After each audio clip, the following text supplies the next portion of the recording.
There's something so simple about taking the needle when you know that your life depends on it. And it can be so frustrating when people are like, oh, I could never do that. There's no way I could ever give myself needles.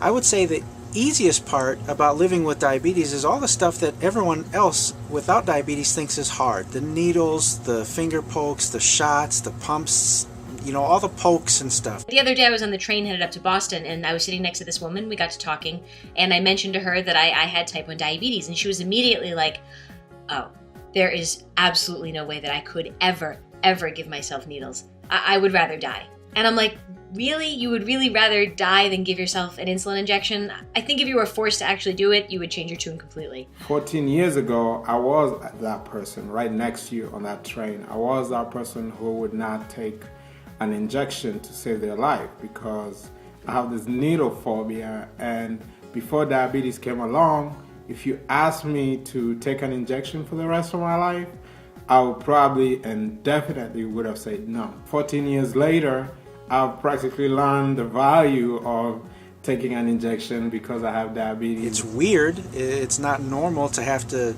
stab yourself in the finger and put blood on a stick to see if you guessed the right amount of insulin. Sometimes the easiest part, taking the needles, becomes the hardest part when you're trying to explain to someone else, why you have to do it. Hey, it's your life. I mean, choices between a needle and the rest of your life is no choice at all.